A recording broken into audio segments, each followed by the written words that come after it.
everybody. I'm Larry Ridley. You're tuned in to the NFL on EA Sports. Tonight's matchup features two quarterbacks who will be trying to lead their team to victory.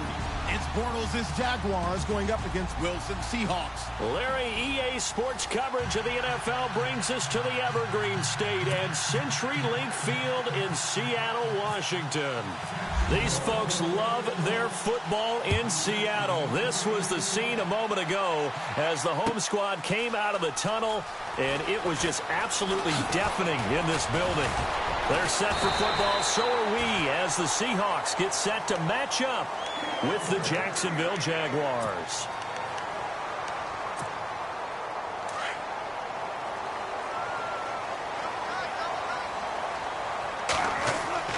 On 1st and 10, it's Wilson. Steps, and he's going to have to eat this one as down he goes. Calais Campbell in there to get him for a loss of 5. Defensive end gets in there that time. They were in a 4-3. What's the responsibility of the ends versus the tackles there, Charles? Well, most of the time when you talk about the ends, they're your pass rushers. They're the guys that you turn loose to try and get to the guy who's going to throw the football. The tackles, usually more of the run-stuffing variety. But the way this game is advanced, you're wanting a little bit of everything out of all of your guys. But let's just go ahead and break it down and make it simple. The guy who's a right defensive end versus a right-handed quarterback, that's the blind side. He's going after the quarterback. He's going to put him on the ground. He's got it at the 15. And all the way in, touchdown Seattle. Doug Baldwin, 63 yards. And the Seahawks have taken a first-quarter lead. So on 3rd and medium, they dial up the pass, and it works to hit the end zone. And it's really not a surprise to me. That's a throwing down in the NFL because of how tough it is to run the football. But what offenses like to do is still show run formations to make them respect it and throw out of those. In this case, they took a nice shot at the end zone and made it pay off.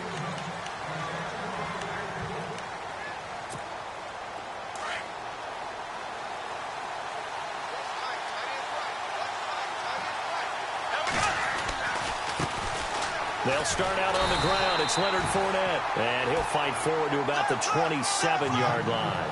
Give him a couple on the carry there, 2nd and 8. Well, they held him to a short gain on that one, and it almost felt like on that first run, they were trying to just throw the jab at him. So how do you stop the jab? Get closer and smother it, just as they did on that last play. No gain on the play there, so that doesn't help. Now they're looking up at a 3rd and 9 situation. Throwing his Bortles on 3rd down. And that is incomplete. As you and I know from visiting a lot of camps, no one practices this type of a start, do they? Especially not on the road. You give up the touchdown on the opening drive. Now there's likely a 3-and-out on your first possession. Yeah, you throw that incompletion there. You hate to fall into a hole early, especially on the road. Got to be careful.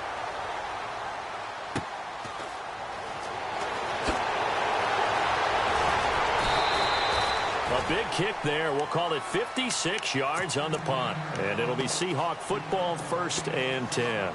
Charles, earlier we talked a lot about Russell Wilson, what a great job he did last year in 2017 as Seattle's offense is working their way back onto the field. But they're probably going to need to find a running game to alleviate some of that pressure on Wilson, right? Yeah, you think? I mean, my goodness, when you take a look at what Russell Wilson did, he more than doubled the rushing yardage of Mike Davis, who finished 2nd.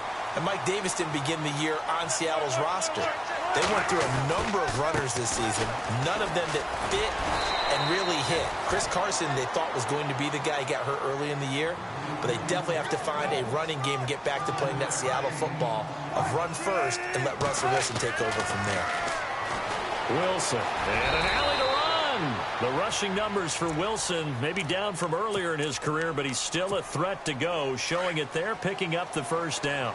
Partner, he was going through his progressions. Not there, not there. After about the 3rd one, he decided he better pull it down and run for it. And no escaping this time as he'll go down. They got him for a sack.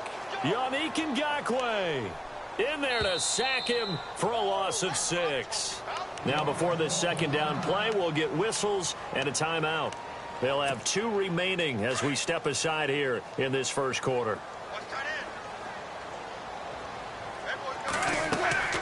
On second down, Wilson.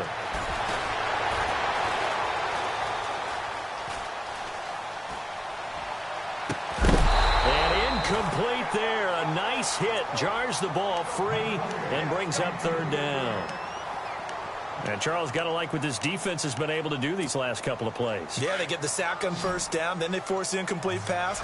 Now they're just a play away from getting the football right back, but it's a big play. They've got to hold up. Now Wilson, flush to his right. Now on the run, he'll throw it back deep. It's caught inside the 25. And he'll get this one down near the 20-yard line. A big gain of 38 there on third down. They'll run it now out of the gun. Looking for a seam, but finding none. He'll get back to the line of scrimmage, and that's it. Officially no gain on the play, and it's second down. On second down, here's Wilson. Crashing in from the end there, not to disrupt the pass game, but to disrupt the run game. Yeah, I love the distinction, too, because the good defensive ends, they can do it all. Set the edge in the run game, make sure that no one can move it that way, and, of course, rush the passer. On that play, use his speed to get there in the run game. On first down, Wilson.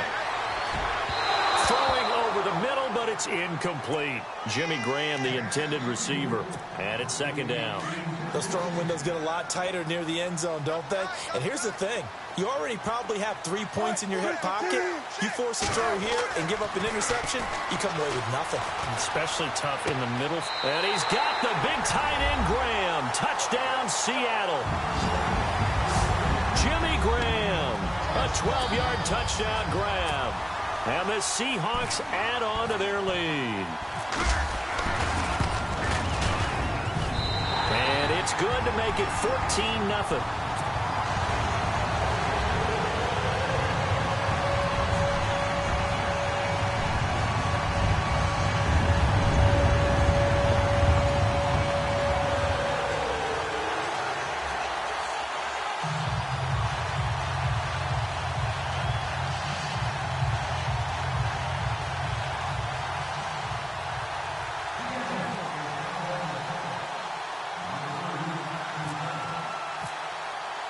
Here's Walsh now to kick this one off.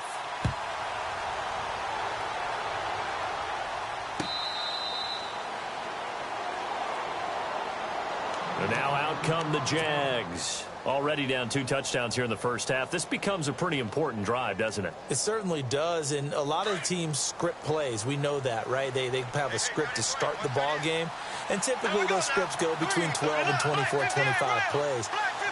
Down 2 touchdowns early, probably not very deep into their script. I think pressure comes. He's taken down by the Seahawk defense. Cliff Averill in there to bring him down for a loss of 7.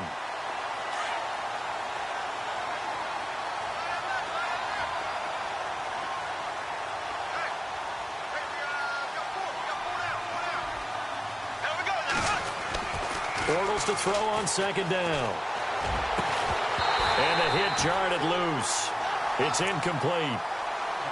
This team is not going to make it easy for you. They're a physical group, and we just saw it there on that play. They came in, made the contact, just as he's trying to haul it in. So incomplete on second down. Now they'll look to convert here on third.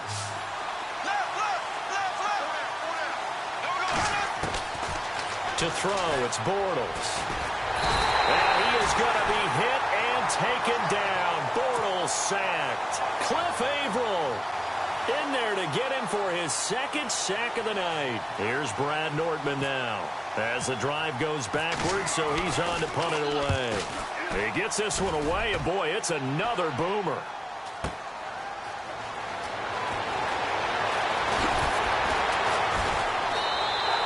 12 yards on the return that time. And possession will switch hands, 1st and 10.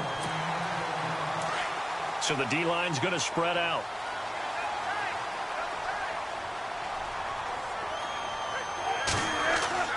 Throwing now, Wilson on first down. Eluding the pressure right. Fighting his way through into a double team, and it's intercepted. Picked off by Jalen Ramsey. Well, I get what he was trying to do. He was moving to his right and trying to shift the coverage, but instead he shifted the coverage also to the right and threw right into it for an interception.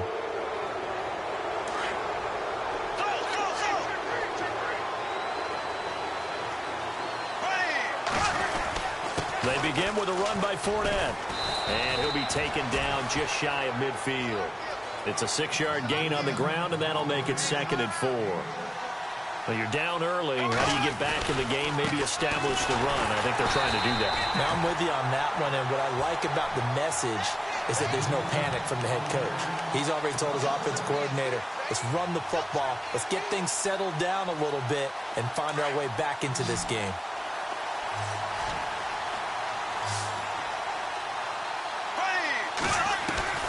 Bortles. Dancing to his left. He may try and run for this. Alongside the former defensive back Charles Davis, I'm Brandon Gaudin. It's Jaguar football as we begin quarter number 2. And they've got it here with a first down.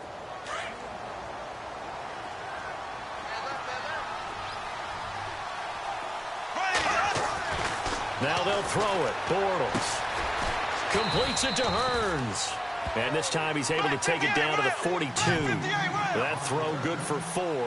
It's 2nd down. When you see zone defense and you know you've got a drag route on as your primary call, you've got to be really careful as a passer about how far you let your guy go because he might wander into some tough coverage. They call that a loss of 6 yards. And it's 3rd down now. The Jaguars on 3rd down. Just 1 for 3 thus far. This is 3rd down and 12. From the gun, it's Bortles. Buying time to his left. And he'll avoid the tackle there with a slide. Pretty solid gain of 7 yards that time as he scrambled, but now they face a 4th down.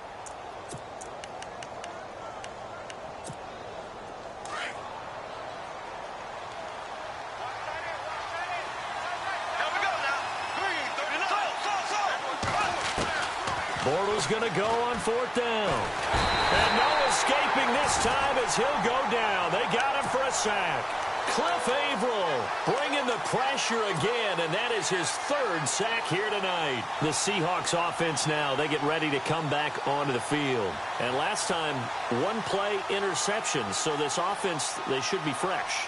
That's a good way of putting it. And I can't wait to see what they decide to do with play calling, because a 1-play drive where you throw an interception, a lot of people think the very next time out, run the football, don't give them a chance. Maybe play action? I think maybe you go play action, show your quarterback you got a little confidence in him, and let him fling another one.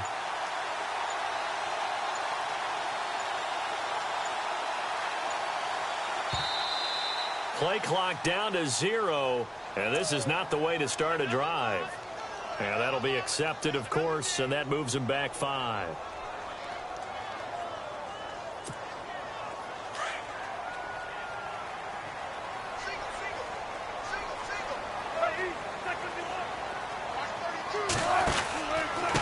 They run it with Carson, and he stopped immediately there. No gain on the play. It'll be 2nd down. He had a great read there from his free safety position. And, Charles, you know with those guys, it's all about their eyes. They have to be laser focused. Yeah, I had to fake my way through it when I was playing, but now I can see exactly what they're doing. And on that play, he obviously had no presence to feel like he's being pushed for a pass. And without that, that allowed him to get up to the line of scrimmage and hold him to no gain. Now he'll let it go deep over the middle. And incomplete there. A nice hit. Jars the ball free and brings up 3rd down. Sure, that pass was incomplete as they made an attempt to get a big one downfield. But that's okay because the second part of that is if you don't get the completion, at least you've told the defense you're trying to stretch them out a little bit, and they may have to change accordingly. In a double coverage, and it's intercepted. Picked off by Tashawn Gibson. And a big turnover there as his guys will get the football back. Well, I tell you, Brandon, this ball's intercepted, but it is 3rd down. So the silver lining is that since this is so far down the field and there wasn't a big run back associated with it, really this kind of works like a punt. It's not an altogether bad result. Looking for Hearns, and it's intercepted. Picked off by the Pro Bowl safety Cam Chancellor.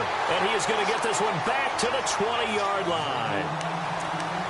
That interception sets them up beautifully already in the red zone. And you can hear it all the way up here. Oski, everyone turned to block, find a spot, and now they're set up inside the red zone for their offense. They go back to the air here after the INT on the last drive. Calais Campbell in there to drop him for his second sack now here tonight. And before this second down play, we'll get a whistle, a signal, and a timeout. That's their second, so they'll have one remaining here in this second quarter. We'll be right back. From the shotgun, Wilson escaping the pressure right. Looking for the end zone. There's Baldwin. Touchdown, Seattle.